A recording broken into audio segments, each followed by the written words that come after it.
The cry in the medical bay. The space station floated quietly above a dead planet.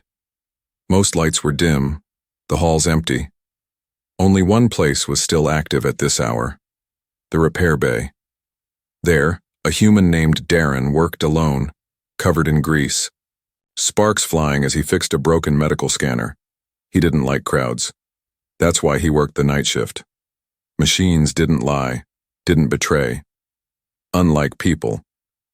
But that night, something strange happened. He heard a sound. A soft cry. Almost like a whisper through metal walls. Darren paused. He turned off the tool and listened. There it was again. It wasn't a machine. It wasn't static. It was a voice. Slowly, he followed the sound down the corridor. As he turned the corner, near the emergency medbay, he saw her. An alien woman kneeling on the cold floor holding a small limp child in her arms. Her skin was pale silver, glowing faintly under the station lights. Her clothes were torn, her hair wild. Her eyes were wide with fear. She looked up at him, her voice shaking. "Please, human," she whispered. "Fix my child. I'll give you anything. Any pleasure you want. Just save her." Darren froze. He had seen alien mothers before. He had seen injuries, illness, even death. But never had one begged like this. Never had one offered herself like a thing to be bought. The child in her arms wasn't moving. She looked sick, maybe poisoned, maybe worse. He glanced at the medbay door. It was locked. The official med team had left hours ago. No help was coming. And this alien, she wasn't supposed to be here. She had no ID band, no pass, nothing. "Why isn't your kid already inside?" Darren asked quietly. They won't help us," she said, choking on tears. "They saw me. They knew who I was. They closed the doors." Darren stepped closer. "Who are you?" The woman looked around, like the shadows were listening. Then she said in a whisper, "My name is Vesha. I escaped from House Corps." Darren's eyes widened. House Corps, one of the most feared noble families in the galaxy. They ruled with violence, wealth, and silence. People who crossed them disappeared. He looked at the child. Her tiny chest was rising just barely. Her skin was turning blue. "I'm not a doctor," he said. "You're a fixer," Vesha said quickly. "Machines, med units, anything, please, you're my only hope." Darren cursed under his breath. Helping her could mean trouble. Big trouble. Maybe even death. But he couldn't walk away. Not when a child might die right there in front of him. He looked around. No one else was there. "All right," he said. "Bring her." He unlocked the side entrance of the medbay with an old technician's override code. Vesha hurried in, cradling her daughter. The room was cold and empty. Darren powered up a scanner. The screen buzzed, flickered, then lit up. He placed the child on the bed and connected the cables. The machine began scanning. "What happened to her?" he asked. She stopped eating. She shakes at night, and sometimes she screams," Vesha said, tears running down her face. "I thought it was fear, but now she won't even wake up." Darren frowned at the screen. Strange readings. The child's blood showed something he didn't recognize. A glowing protein strand, unstable, almost like energy. "This isn't normal," he said softly. "I know," Vesha said. "She is special." Suddenly alarms beeped. Darren's ID chip had been flagged for unauthorized access. Someone at security would see it. He turned to Vesha. "If anyone finds us here, they'll arrest both of us.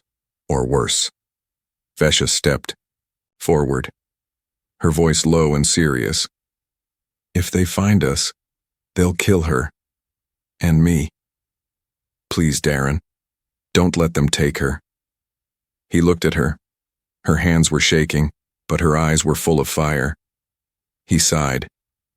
"Then let's fix her before they knock on that door." He opened a second scanner, pulled wires from the wall, bypassed codes, and activated an emergency healing pod. A tech meant only for high-value patients. It would take time. Minutes, maybe more. Outside he heard footsteps. Someone was coming, and Darren knew this night was going to change his life forever. Darren worked fast.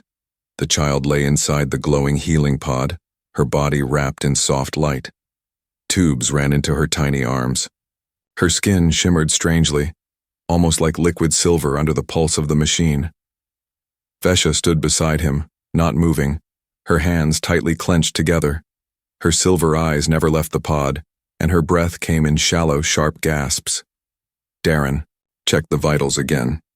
The scanner made no sense. Every few seconds the readings would shift wildly. One moment the child's heart was weak, the next it was too fast. Her brain signals flickered like static. And then they vanished. No, he muttered, tapping the screen. This can't be right. She's dying, isn't she? Vesha asked quietly. Darren hesitated. I don't know what I'm looking at. Her biology is different. It's like she's made of two completely opposite systems. One is alien, your kind.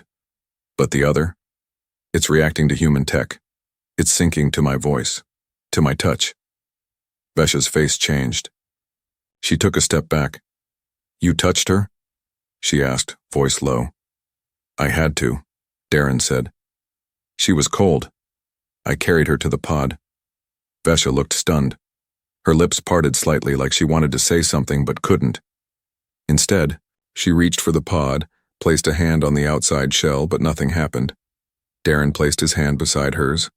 The child's chest suddenly rose, a tiny breath. The machines beeped slowly back to life. She responds to you, Vesha whispered. Only you. What the hell does that mean? Darren asked. Vesha looked down. Her voice was barely more than a breath. It means she's not fully mine. Darren stared. What are you saying?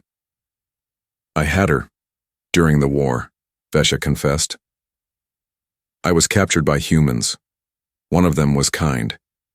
He didn't touch me, not in that way, but he helped me survive. He gave me food, warmth, safety. When I escaped, I was already with child. My kind call it cursed, but I call her miracle. Darren looked back at the child. So she's half human? Vesha nodded slowly. That's why your people refuse to help? He asked. Yes, she said. She's considered impure. Her blood is proof I broke the code of purity. And House Corps, they want her dead.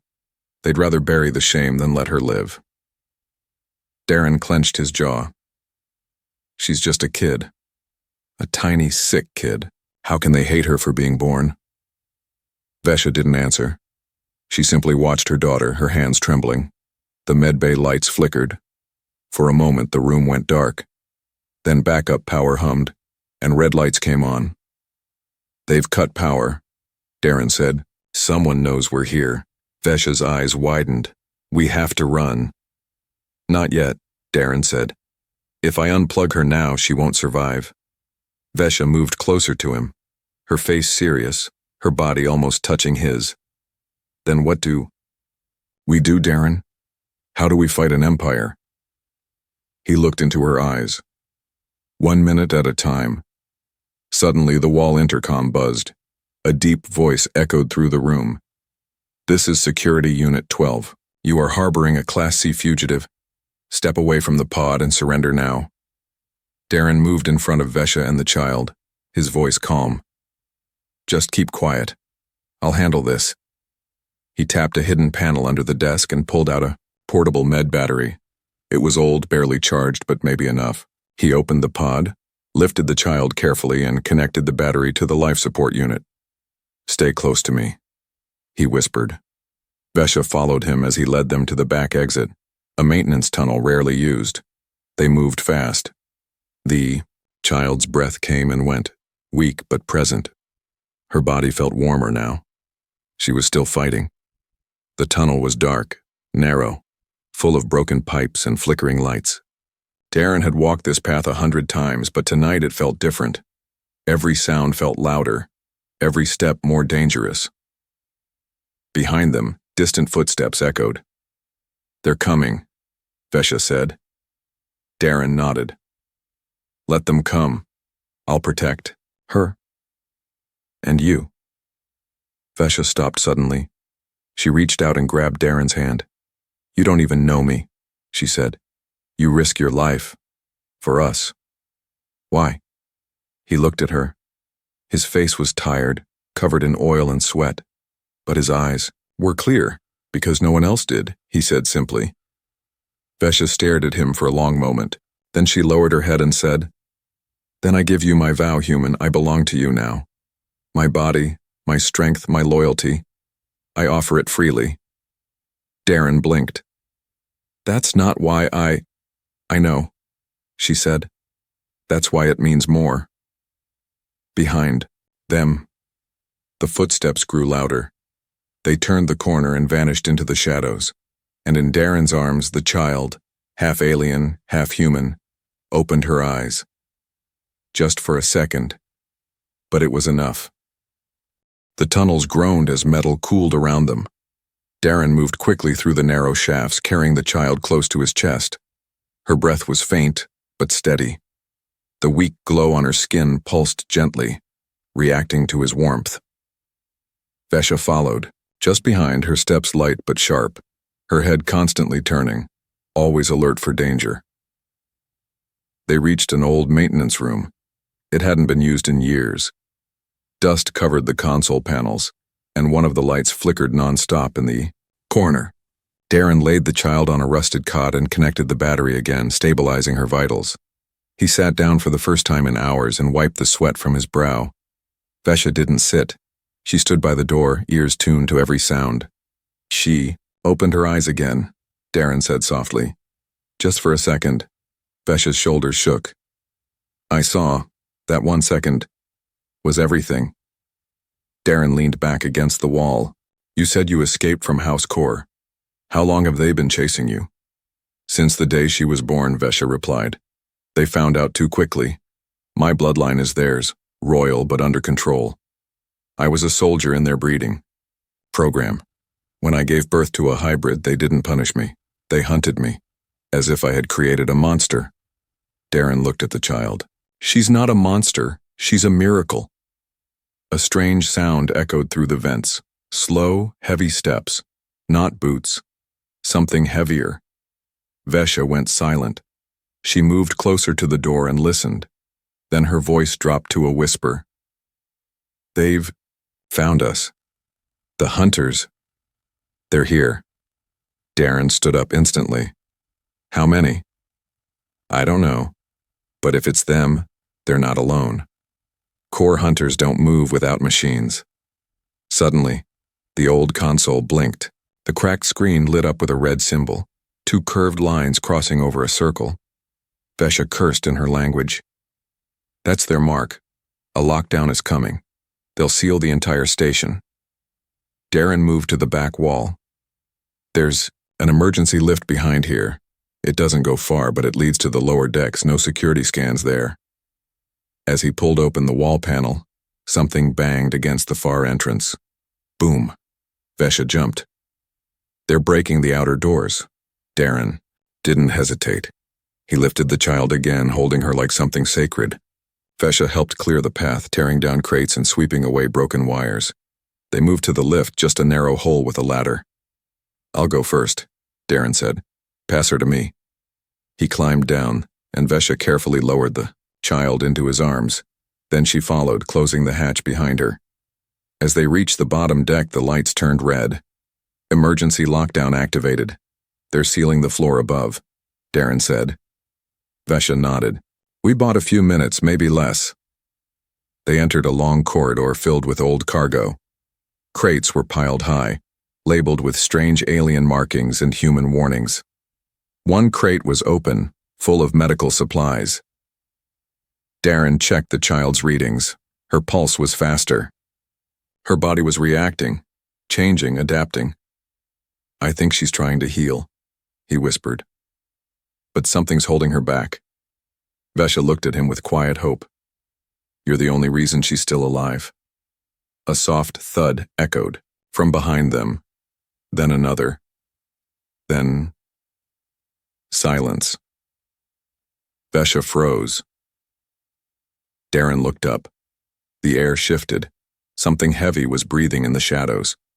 Out of the darkness stepped a tall figure, armored in black and red with a long metal mask and sharp glowing eyes, a core hunter. But this one wasn't alone. Behind him, two more stepped forward. One carried a weapon Darren didn't recognize, long and humming with blue light. The other scanned the area with a device that blinked rapidly when pointed at the child. The lead hunter spoke, voice mechanical and cold. "Hand over the abomination, and we will let you die quickly." Darren stepped forward, heart racing. "She's not an abomination, she's a child." "She is a wound in bloodline law," the hunter replied. "A danger to structure, and you, human, have interfered." Vesha stepped beside Darren, eyes glowing now with fury. "She is my daughter, you will not touch her." The hunter turned toward her. "You were royal once, now you are nothing." "Even nothing is stronger than your broken honor," Vesha spat. Darren whispered, "Stall them. I'll get us out." Vesha moved forward slowly, distracting them with sharp words and fearless eyes. Darren reached into the nearby crate and pulled out a stun flare. He held it tightly, waited until the hunters focused on Vesha, then threw it straight at their feet. The flare exploded in a blinding flash. The hunters roared in anger. Darren grabbed Vesha's arm and ran, holding the child tight in his other arm. Alarms blared as they fled into the next corridor. Behind them, the metal echoed with footsteps of death. But Darren didn't stop, because this child, this little girl that was worth running for. The flare had blinded the core hunters for only a few seconds, but it was enough. Darren ran like he had never run before. The child in his arms was light, fragile, and burning with warmth against his chest. Behind him, Vesha kept pace, silent and sharp, her silver feet barely touching the metal floor. The red lights of lockdown still blinked above them, casting the corridor in pulsing shadows. "We can't outrun them forever," Vesha whispered. "I know," Darren said, breathing hard. "But if we make it to Sector D9, I can use the old duct systems. They were deactivated years ago. No security scanners, no cameras." Vesha didn't argue. She trusted him now. Her life and her child's was in his hands. They turned a corner just as a loud boom echoed behind them. A blast door slammed shut. The hunters were forcing their way through. Darren didn't stop. He sprinted down the hallway, reached an old wall panel and slammed his palm on it. The panel didn't open. "Come on. Come on," he muttered. Vesha stepped forward. "Move." With one powerful strike, she broke the lock with her bare hand. Sparks flew and the metal creaked open. Behind it was a narrow vertical shaft, leading into the station's old vent system. Darren slipped inside first, pulling the child in carefully. Vesha followed, crawling behind them. It was hot inside the ducts, and the air tasted like rust. The metal walls were tight, barely wide enough for Darren's shoulders. But they moved forward inch by inch, breath by breath. Far behind them, they heard the sounds of hunters entering the corridor, the hiss of scanners, the stomp of metal boots, the snarl of mechanical voices. "They're tracking us," Vesha whispered. "I disabled the scanner's feedback," Darren said. "It'll give us time." They continued crawling until they reached a split in the shaft. Darren paused. "Left leads to the old gravity tanks. Right goes toward the ship hangars." He said hangars, Vesha said instantly. "If we can reach them." Suddenly, the child let out a small, weak gasp. Darren stopped. He looked down. Her eyes were open again, but wide with pain. Her tiny fingers clutched his shirt. "She's burning up," he said, panic in his voice. Her heart rate's rising too fast. Vesha moved beside him in the duct, reaching for the child. Her mother's touch calmed the girl slightly, but her glow was growing brighter, almost too bright for the small space. "She's reacting to something," Vesha said.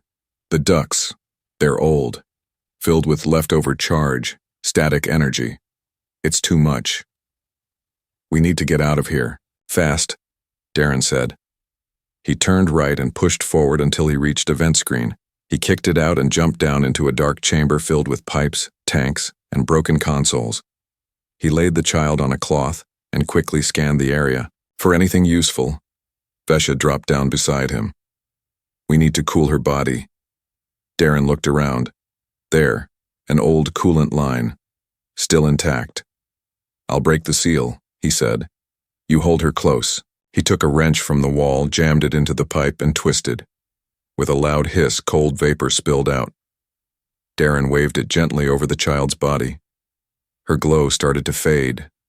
The shaking slowed. Vesha watched silently, tears in her eyes. You saved her again. But Darren wasn't smiling. He stared at the child's chest. The pattern on her skin, thin glowing lines, was changing. It formed a shape now, a star, inside a spiral. What is that? He asked. Vesha stared. Her voice trembled. It's the symbol of the ancient bond between human blood and Zentari spirit. This shouldn't exist. It was only legend. Suddenly, a loud clank rang out. The hunters had found them. We have to go, Darren said. He scooped up the child again. Vesha led the way this time, her memory of station design guiding her through a back door that connected to the lower docks. They sprinted through old fuel tunnels, ducked under collapsing beams, and pushed through steam-filled chambers. The station was groaning under the weight of emergency power and lockdown chaos. As they ran, the floor beneath them shook. A small explosion behind them sent fire down the tunnel. Go! Darren yelled. They barely avoided the flames, diving through, a hatch just in time. They rolled to the floor on the other side, coughing, shaking, alive. But the child was not moving again. No, Darren whispered. He dropped to his knees. Stay with me. He placed 2 fingers on her tiny neck. Nothing. Vesha knelt beside him, eyes wide with terror. She's fading. Darren didn't think. He opened the small med pack he had grabbed earlier. Inside was a human emergency injector used only when there was no time left. He pressed it into the child's arm. Nothing. Come on. Breathe, he whispered. 1 second. 2. Then, gasp. Her chest rose again. Darren collapsed, shaking. Vesha caught him. For a moment, all 3 of them just breathed. But far above them, the core hunters were still coming. And now, they were angry. The cold air from the emergency tunnel wrapped around them like a silent fog. Darren sat with his back against the wall, holding the small, glowing child in his arms. Her body had stopped shaking.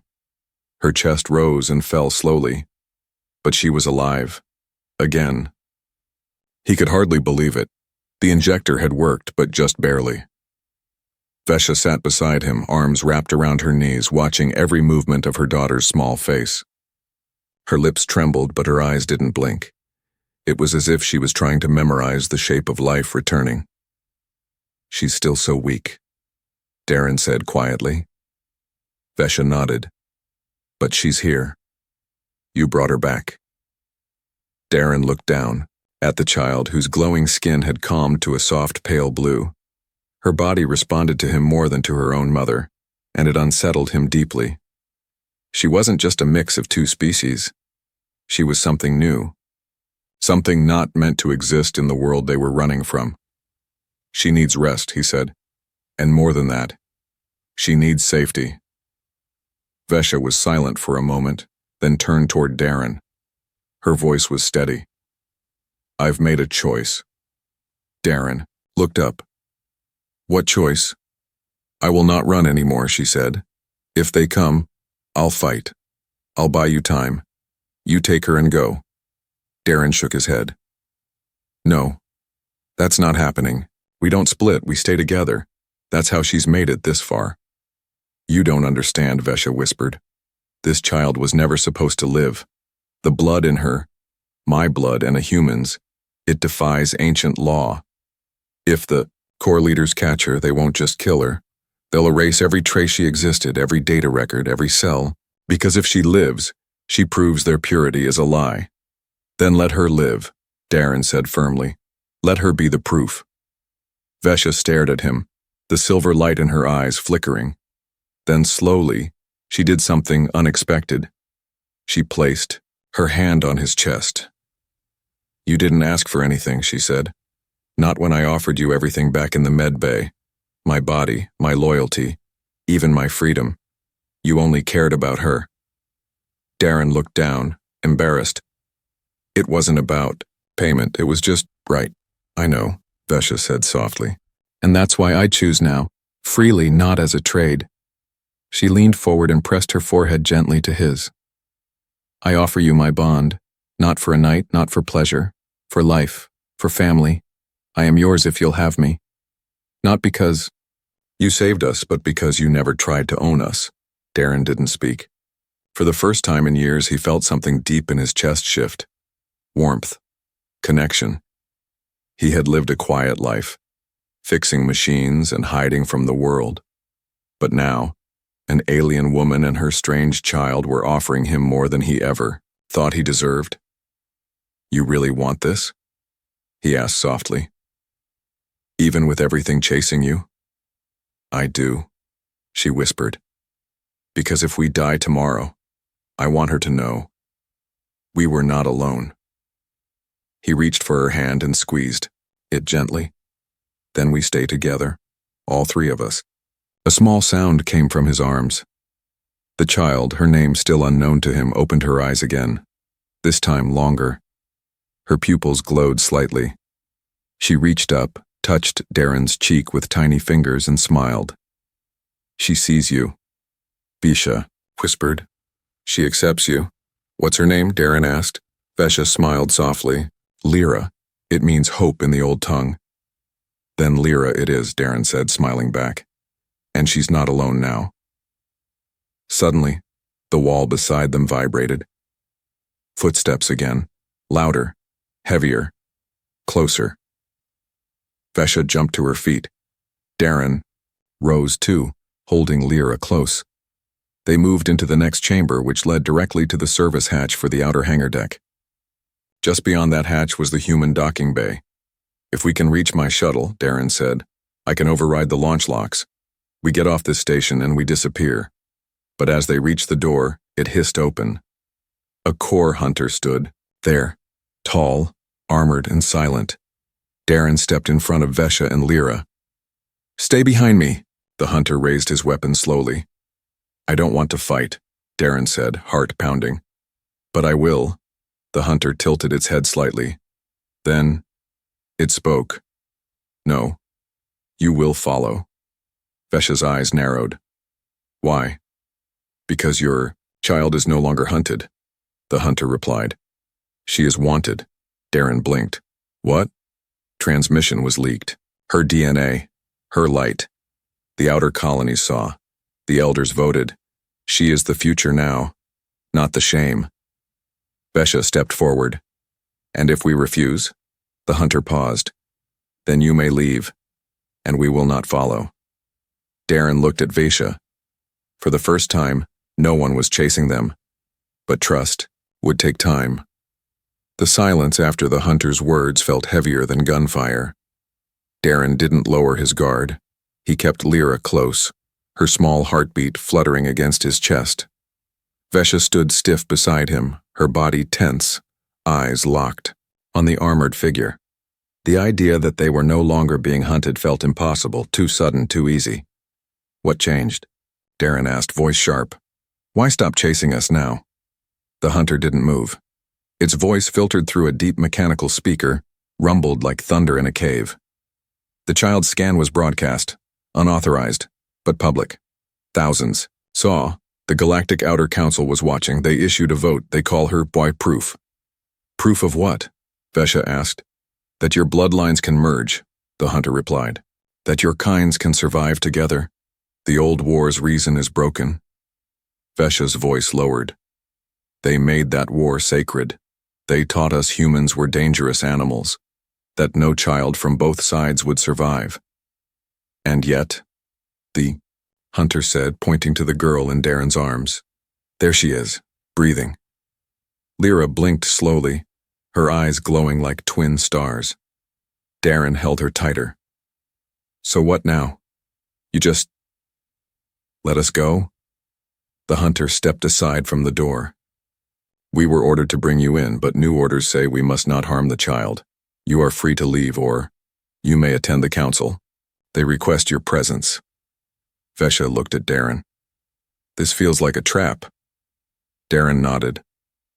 Yeah, it smells like politics, and those are always deadly. But Vesha's gaze drifted to Lyra. Still, maybe we should know what they want. We can't protect her from everything. If they're afraid of her, that means she matters. After a long pause, Darren agreed. All right. But if anything feels wrong, we run. The hunter didn't argue. It led them through back corridors, bypassing security scans and closed blast doors. The station had shifted since the council's message. All hunters had gone silent. No more red lights, no more lockdowns. The air was still tense, but different. They reached a high chamber with silver walls and floating lights. Inside, alien officials of many species stood waiting. Some had wide wings. Others had glowing necks or translucent skin. At the center, a circular platform rose like a stage. The hunter spoke first. They are here. An old alien with golden eyes and a tall crown stepped forward. He looked at Lyra with curiosity, then spoke in a soft voice. Human, female soldier. You carry the spark that the war tried to kill. Darren stepped forward. We didn't ask for this. We just wanted to save a little girl. And you, HFY, the old alien said, and in doing so, you've changed everything. Another alien with bright red eyes stepped up. We ran blood tests from the leak. The girl's blood carries something new, a third code. Neither human nor Zentari alone. She has a stabilizer gene. It corrects rejection. That means she could carry children from both sides. Vesha looked stunned. You mean she could be a mother to a new generation? Not just a generation, the red-eyed alien said. A bridge, a peace line, the end of pure blood. Darren frowned. But that would mean breaking every law your kind's built. The golden-eyed elder nodded. Yes, and that is why we need you. We want to protect her. But more, we want to study her. No, Darren said instantly. You're not cutting her open. You're not locking her in a lab. We won't harm her, the elder said. But she must be tested. Vesha moved beside Darren, her voice firm. She is not a weapon. She is our child, the council murmured. Then a soft voice rose from behind them. She belongs with both. It was Lyra. Everyone froze. Her voice was tiny, weak, but clear. Darren looked down. Lyra stared straight ahead, her small hand gripping his shirt. She belongs with both, she repeated. Human and alien. The golden-eyed elder took a deep breath. Then let it be so. What does that mean? Darren asked. We won't take her, the elder said. But we will watch her, learn from her, and we ask for your guidance. The two of you will become her voice. Vesha's mouth opened slightly.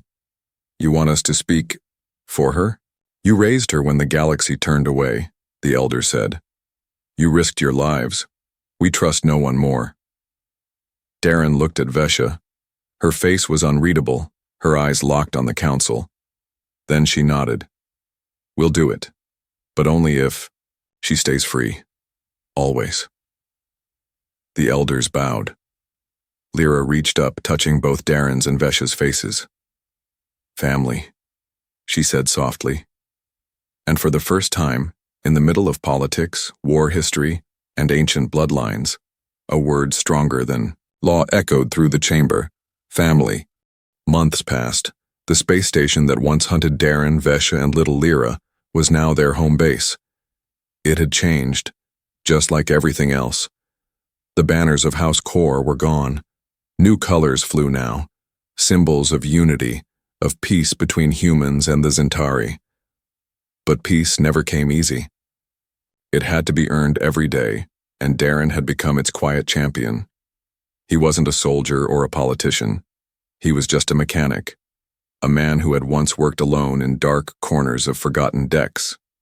But now, he stood on stage beside Vesha, wearing a patched-up coat and oil-stained boots, as ambassadors listened to his every word, not because he wanted power, but because he had carried a sick child when no one else would.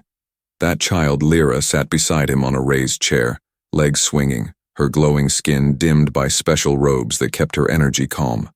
She was stronger, now, healthier. She laughed. She learned languages in days. She remembered every face she met. Some called her a symbol. Others called her a miracle. Darren still called her Kid. The Galactic Council chamber was packed. Cameras floated. Voices whispered. An important vote was about to happen. Should hybrid children like Lyra be given full legal status?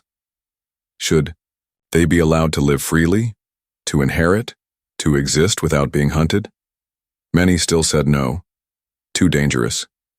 Too different. Too human. But Darren stood, adjusting the mic, and looked around the giant chamber.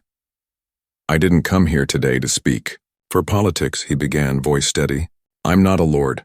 I'm not from a noble line. I fix things. That's what I've always done. Machines, tools, and now, maybe something bigger. He paused, glancing at Lyra. When I first saw her, she wasn't moving. She was cold. Her mother was begging. No one wanted to help them. Everyone said it was too risky, too complicated. But I helped anyway. Not because I'm brave, because it was the right thing to do. He let that hang in the air. And now you're all here, watching her like she's a puzzle. But she's not. She's a kid. A kind, smart, smiling little girl. She deserves to grow up, to run, to eat noodles, to cry over silly cartoons, just like anyone else. A few council members chuckled. Others looked down, uncomfortable. If your laws can't protect her, Darren continued, then maybe your laws are broken. If your empires fear one child, then maybe your empires are too weak to lead. Gasps filled the room. Vesha smiled, just a little. Darren pointed to Lyra. You fear what's in her blood, but I've seen what's in her heart. Lyra tilted her head and smiled, unaware of the weight in the room. Then Vesha stepped up beside Darren. She wore a long, dark coat with her old soldier crest stitched over her chest, not in shame, but as a reminder. Her voice was calm but sharp. I was once part of House Core, she said. I followed orders. I believed humans were nothing but animals, until one human gave up safety, sleep, and freedom. For my daughter. Her gaze swept the room. He didn't own her. He didn't demand anything from me. He carried her. He cried for her. He stayed when others ran. That is strength. That is worth. If you cannot see it, then I say, your eyes are still blind. The room fell silent. Then Lyra stood. She walked to the center of the platform, holding a small stone, a gift from Darren, one he carved himself. It had her name in both human and Zentari script. She held it up with both hands. My name is Lyra, she said. I am not broken. I am not dirty. I am both. Silence, then a single clap, then another. Then the whole room stood and applauded. That day, the vote passed. By a narrow margin. But it passed. Hybrid children were granted protection. The old blood laws were weakened. The war that had lasted generations was finally given a path to end. Later that night, in a quiet room far from the chamber, Darren sat beside Lyra, fixing her favorite music player. Vesha leaned against the wall, arms crossed, watching them with a soft smile. You were amazing up there, she said. Darren shrugged. I just told the truth. Vesha walked over, sat beside him, and rested her head on his shoulder. You changed history. He looked down at Lyra, who was humming to herself. Nah, she did. Lyra climbed into Darren's lap and curled against him. You're warm, Daddy, she whispered. Darren froze. Vesha smiled wider. He wrapped his arms around Lyra and whispered back, "So are you, kid." Outside their room, guards stood. Not to imprison, but to protect. Inside, a small family sat together, safe, and in the far corners of the galaxy other children like Lyra would be born. Strong, gentle, glowing, and free. All because one human had chosen to care.